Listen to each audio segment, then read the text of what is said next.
derechos no se mendigan, se reclaman.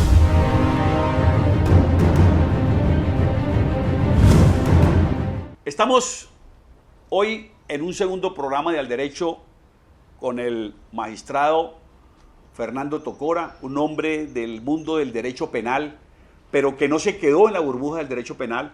Y como veíamos en un programa anterior que le recomendamos, donde tratábamos la renuncia de la autonomía judicial, muy enfocada en los jueces civiles, laborales, que no aplican la Constitución, y también los penales, que dejan los principios constitucionales de lado. El enfoque del doctor Tocora no se ha quedado jamás en la especialización, en este delito específico, sino que ha tenido una capacidad universal que incluso le ha valido el mérito de que sus libros sean publicados por universidades como la UBA en Argentina, una de las universidades más prestigiosas de Latinoamérica, también por la Universidad de París y por otros centros del alto pensamiento jurídico. Magistrado Tocora, hablemos inicialmente de su opinión sobre la consecuencia que para el planeta ha tenido la prohibición, la penalización del consumo de estupefacientes, de drogas. Ha tenido una influencia terrible porque de no haber sido por esa penalización, tendríamos hoy menos problemas en las cárceles, menos problemas en las calles, menos problemas en el Estado, que se ha visto contaminado, infiltrado por el crimen organizado. Pensemos en México, por ejemplo, en el México actual, pero sigamos pensando en Colombia, en la Colombia de Pablo Escobar, que todavía persiste, ya más pulverizada, digamos, más diseminado el reparto de las ganancias de la droga, pero no olvidemos que Colombia sigue siendo el primer productor mundial de pasta de coca. ¿En qué se materializa eso? Digamos, ¿cuál sería su recomendación para el tratamiento de esa problemática? Porque evidentemente hay un consumo y hay un consumo que se ha criminalizado. Bueno, yo en un principio fui partícipe de la legalización de la droga y lo sigo siendo, pero ya de una manera más matizada, en el sentido de que debe ser un proceso gradual. Ya en términos generales los países están reconociendo que el consumidor no es un delincuente, que el consumidor es una víctima. ¿Qué piensan ustedes, señores, de que cataloguen, de que clasifiquen, de que estigmaticen a sus hijos como delincuentes porque consumen un cacho de marihuana? Entonces habría que meter en la cárcel prácticamente a todo el mundo. Obama, Clinton, dijeron que la habían probado, entonces son delincuentes. Llegaron a presidentes del país más poderoso del mundo. Y así hay muchos que además consumen cocaína. Antes que caerles a ellos, en el caso de que sean adictos, en el caso de que la droga les haya cogido ventaja, en el caso de que queramos prevenir que caigan en esos estados, démosle una mano. Seamos incluso cristianos u otras religiones que la sostienen, que el principio de caridad, de compasión, digamos. Al que está caído no hay que caerle, hay que ayudarle. Y así se está avanzando porque muchos de los que trafican también tienen problemas de consumo o porque tienen problemas económicos. Todo esto es un problema creado porque lo que dispara el poder y la corrupción por parte del crimen organizado es la prohibición. Eso sucede porque dispara un 500% o un 1000% mejor el valor de la droga prohibida. El día en que se legalice toda la droga, entonces bajará dramáticamente de precio y ya no habrán tantos muertos, ya no habrá tanta oferta de la droga e incluso bajará la drogadicción.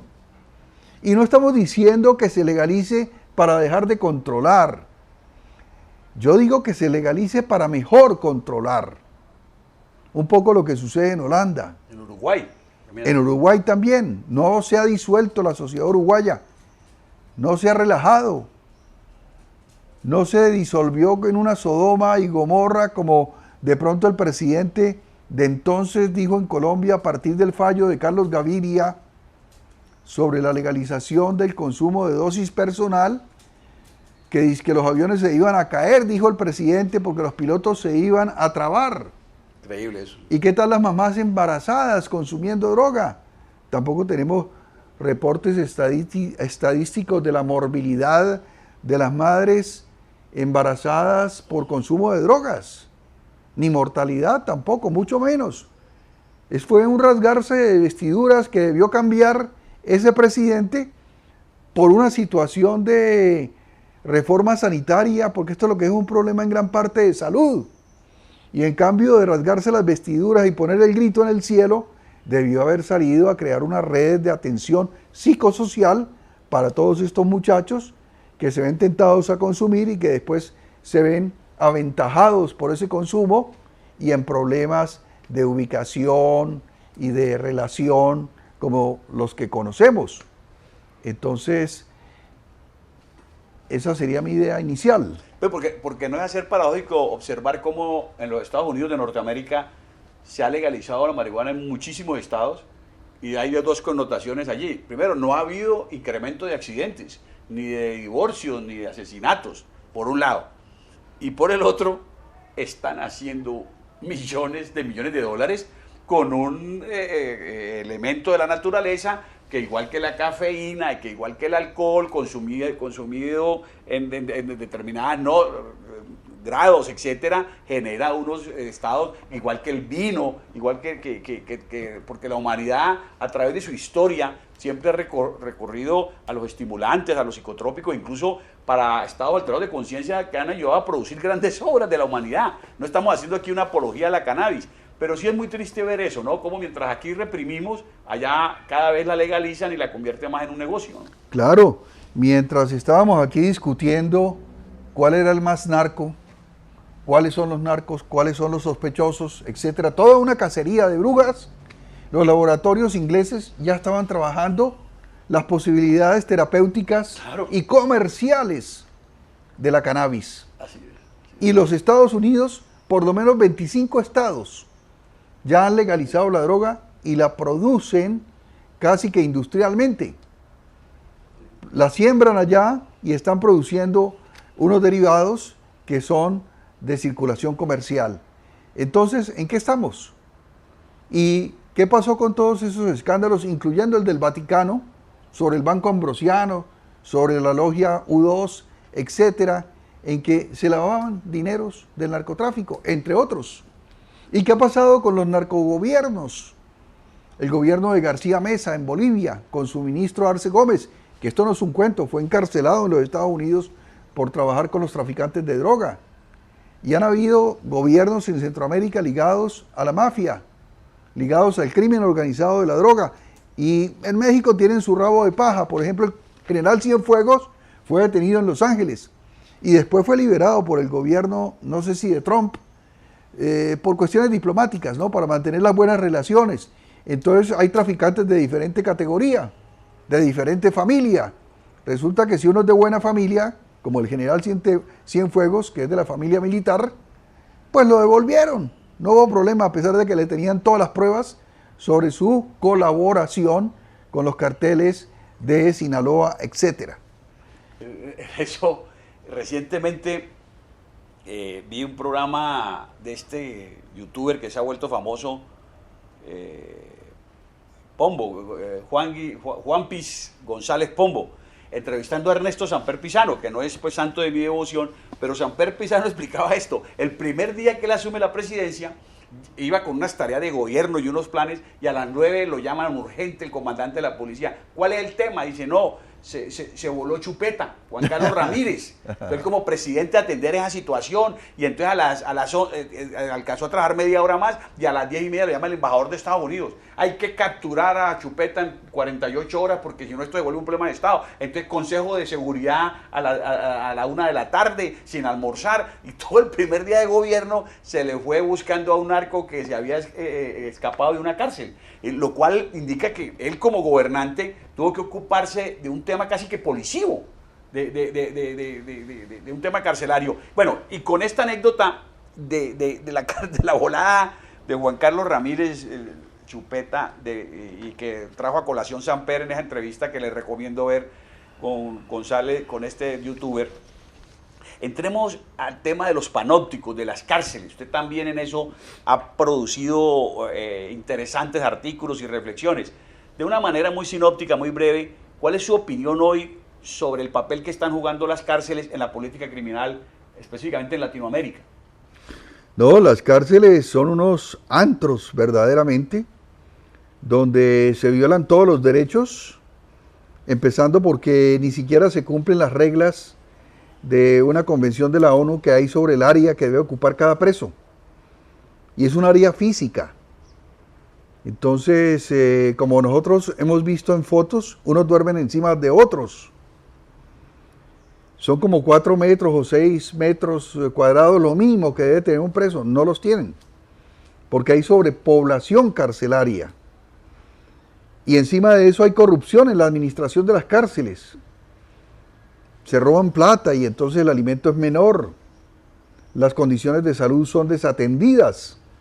Hay violencia, no solamente la violencia del Estado a través de los guardias contra los presos, sino que hay violencia entre las diferentes mafias o grupos que se forman en la cárcel, muchas veces que vienen de fuera.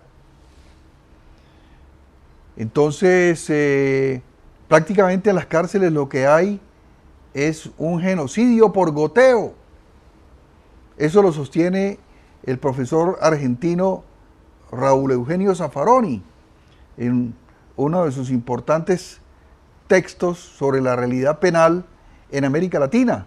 Y nosotros respaldamos esa situación, esa apreciación, en el sentido de que las cárceles están muy por fuera de la proclamación de la rehabilitación social como finalidad de la pena de prisión.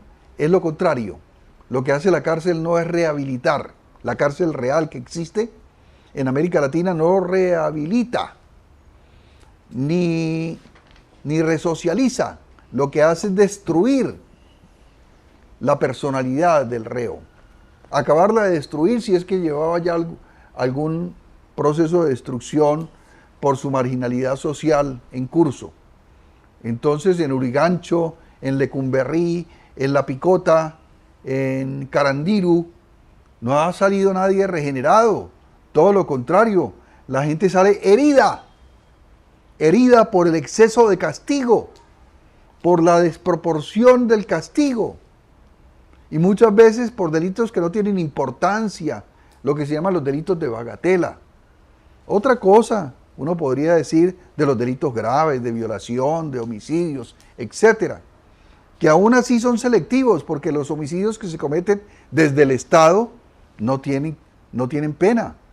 La violencia estatal prácticamente no tiene pena, pero la violencia de los de abajo sí es castigada, y es castigada en extremo, no solamente por la pena que impone el juez, sino por las condiciones de violencia, de amenazas, de extorsiones, etcétera, que suceden en las cárceles. Muy bien, vamos ahora con otro tema.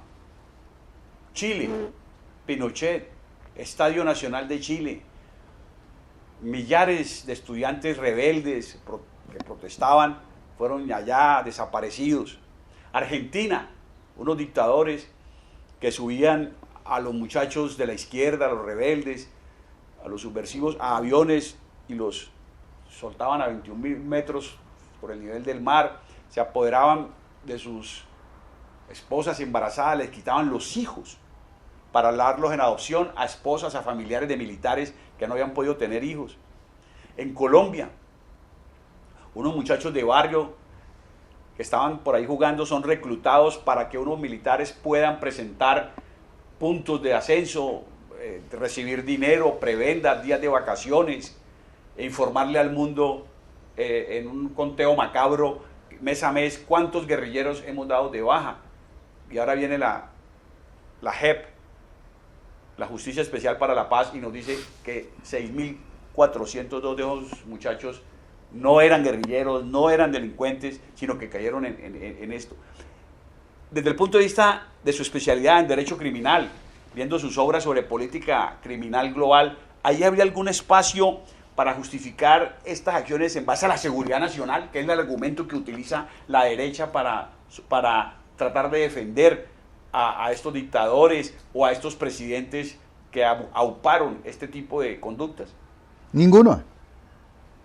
Ninguna. Era la pretensión hegemónica de mantener el continente disciplinado. ¿Y qué mejor que la institución disciplinaria por antonomasia, que es el ejército? Entonces, ese ejército dio golpes de Estado en los países en que las protestas sociales, las necesidades, las expectativas sociales estaban más insatisfechas. Los muchachos fueron estigmatizados, los muchachos universitarios de izquierda fueron estigmatizados como comunistas, como terroristas, y fueron asesinados en el Estadio Nacional de Chile, en las universidades argentinas. Eso hoy, que el comunismo prácticamente no existe, sino en Cuba, quizás en Nicaragua, ya deja de ser un recurso, una coartada para la represión. Sin embargo, uno todavía ve que siguen usando de vez en cuando el mote de terroristas. Pero esto es la manera de camuflar la aspiración de sectores sociales que no quieren que la hoja de un árbol se mueva, que ni la hoja de un árbol se mueva en demanda de los derechos de la mayoría. Es decir, que haya una masa manipulada, que haya una masa superdisciplinada, que no se queje de las necesidades del carácter nimio o irrisorio de un sueldo, etcétera, etcétera. Masas inconformes. 2021, 28 de abril, mayo, paro nacional, Colombia. Muchachos con gafas de protección, guantes, escudos artesanales, improvisados, se enfrentan a los escuadrones del Estado. Si usted estuviese como magistrado frente a una tipificación, ahora los están judicializando y capturando con todas las pruebas, porque pues ahora con las cámaras y todo, y lo que algunos son acusados de vandalismo. Es decir, ¿hasta dónde cree usted que debía caer el peso de la justicia sobre estos muchachos que han acudido a esta forma de protesta que para nada comparto? Personalmente considero que fueron desproporcionadas desde el punto de vista de la protesta pacífica y que no tenían sentido. Pero viene el tema de dónde salen estos muchachos, cuál es el resultado para que esta juventud salga a esta explosión de inconformidad. Respecto del castigo que deberían recibir, ¿tiene usted alguna reflexión que nos pudiera compartir al respecto? Desde antes de la pandemia habían brotes de protesta social, había un paro convocado. Se atravesó la pandemia, que fue un año y tanto de necesidades, porque se perdieron puestos de trabajo, porque se perdieron alternativas económicas de vida. Entonces el conflicto quedó allí, pero en una olla pitadora, a reventar, y estalló este año. Esa protesta social es legítima, hay que reconocerla. Ahora, el modo en que se desarrolló en algunos puntos pudo ser condenable en la medida de la destrucción, porque no se protesta para destruir, se protesta para demandar, para construir, incluso lazos. Aquí mismo en el oeste hubo encuentros positivos, digamos, entre vecinos de la comunidad y las gentes que se hacían en la portada al mar en la protesta. Sí. Eso es positivo, eso es importante. Entonces, se les estaba oyendo, no solamente de parte del Estado, sino se les está oyendo de parte de sectores de la sociedad misma. Pero ahora la justicia tiene una tarea que hacer y es muy casuística. La justicia es la de cada caso por caso. Es decir, si se establece que hubo asesinatos o homicidios, hay que entrar a investigar cada homicidio, ya sea por parte del Estado, por parte de la policía. Hay que estudiarlos porque ellos no tienen licencia para matar, no son el agente 007, están dentro del marco de un Estado de Derecho. Y también si de parte de los particulares, de los jóvenes o de los que han cometido atropellos, hubo muertos, pues también hay que juzgarlos. Y las destrucciones de los buses, del mío, supremamente deplorable, hay que investigarlas porque son destrucción del patrimonio común, del patrimonio de todos, incluso más de ellos que se trasladan en esos medios de comunicación de transporte público que de los que tienen sus vehículos particulares, pero debe ser hecho con todas las garantías. Ahora, que no se ataque al garantismo penal, que es lo que se vive haciendo en esta sociedad. Los garantistas, como nosotros, somos estigmatizados, que no viven sino pidiendo garantías, que no viven sino pidiendo derechos humanos para estos delincuentes. Pero es que ¿acaso no hemos oído a la canciller de este país decir que ojo con las garantías de los muchachos que tienen presos en Haití? Los que asesinaron supuesta o realmente al presidente de un país amigo, de un pobre país como Haití, que nos dio una mano incluso en la época de la independencia. Están pidiendo garantías. Entonces ahí sí hablan de garantías y hablan de derechos humanos. Sí, de acuerdo, señora canciller. Garantías para ellos, abogados para su debida defensa. Si quieren, pongan parte de toda la colaboración de la Cancillería colombiana, del Estado colombiano, pero también hágalo para las gentes que están detenidas en este país, en esas prisiones por las que usted me acaba de preguntar, pagando penas superiores a las que debían pagar de acuerdo a las dosis de castigo que reciben diariamente, que son mucho más, dolientes o dolorosas, grave, sí, que las que tuvo en mente el legislador cuando creó la pena, cuando evaluó la pena condigna de ese delito. Muy bien, muchísimas gracias. Vamos con una pregunta final. Miremos hacia adelante, maestro. Ya lo que pasó, pasó. Denle un mensaje a sus colegas jueces para que aporten algo a este momento de crisis de Colombia. ¿Qué le diría a usted? Incluso trate de cubrir allí a los jueces civiles, penales, laborales del circuito. Ese juez colombiano, ese juez que tiene la Constitución del 91 como una herramienta, como una guía, como un faro. ¿Qué considera usted que esos colegas suyos, de una labor a la que usted le dedicó prácticamente toda su vida, qué le recomendaría hoy que aportaran a este momento tan crucial de la vida nacional?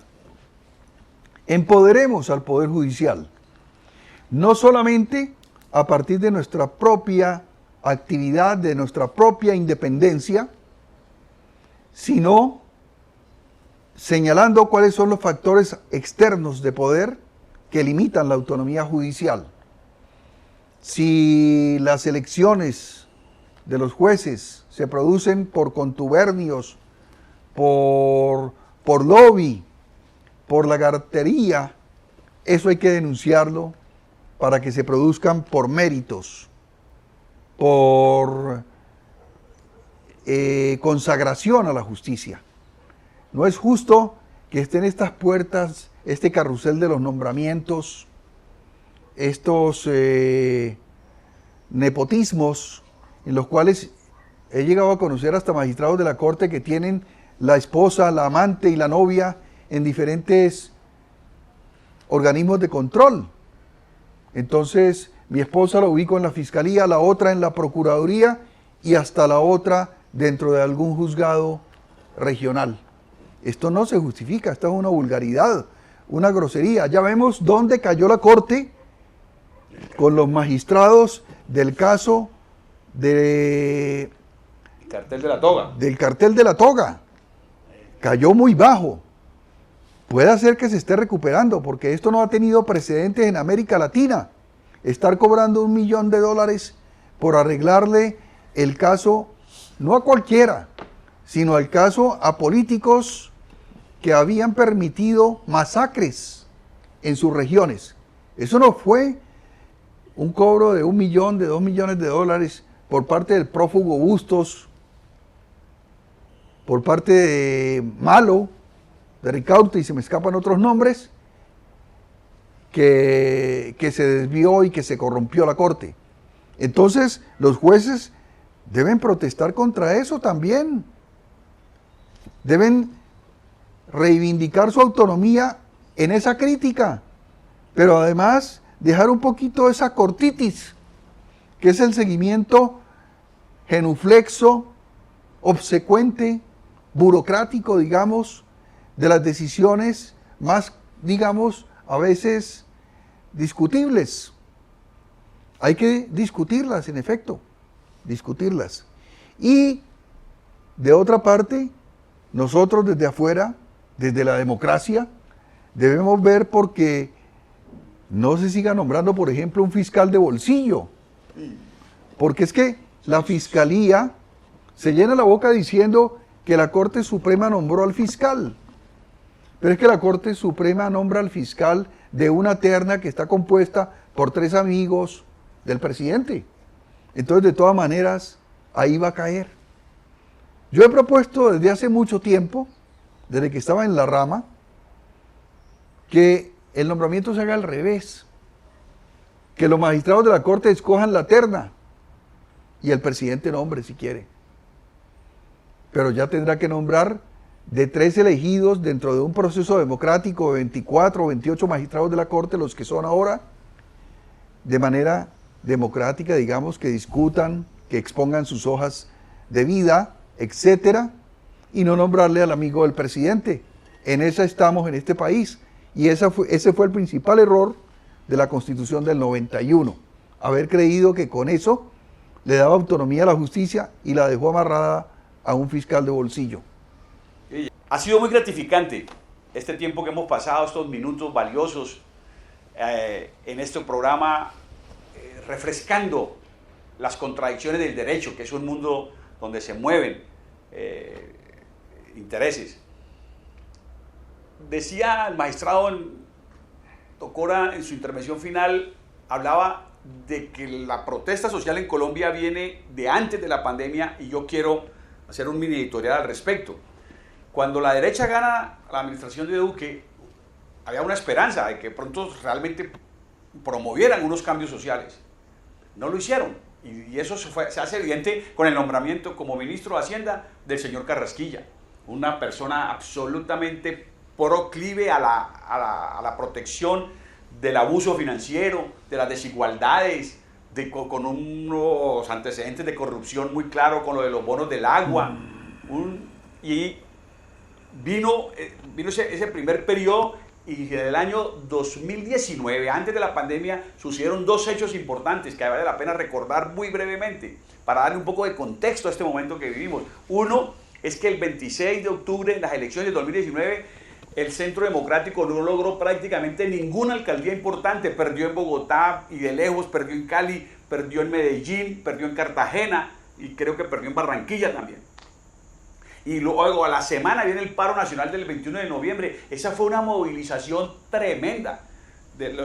Yo admiro al alcalde Armitage, pero lo único que le critico es que habló de 20.000 personas. Yo estuve ese día en la marcha y estuve desde un lugar donde tenía acceso, y yo calculo que ese día salimos por lo menos 200.000 caleños. Allí ya venía lo que dice el magistrado Tocora, una olla de presión. Luego vino la pandemia y pensaron que con la pandemia ellos podían retrasar una vez más la respuesta a esas inconformidades sociales, que es lo que termina cuando la juventud del 28 de abril en el paro nacional, que también respaldan las centrales obreras, prácticamente bloquean por lo menos el suroccidente colombiano y parte de Colombia durante 6 u 8 semanas históricas, dramáticamente históricas.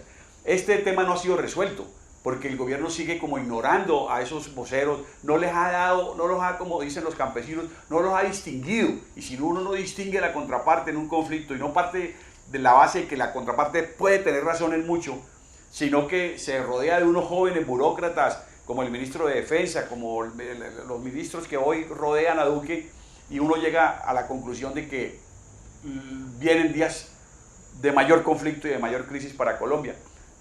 Hay que vivirlos, hay que atenderlos, pero no pensemos que vienen días mejores. También viene una realidad electoral del 2022 que esperemos produzca un cambio, donde nos atrevamos a votar por alternativas nuevas, diferentes, a las que hoy han logrado con estas componendas y con estas mayorías tenernos como nos tienen.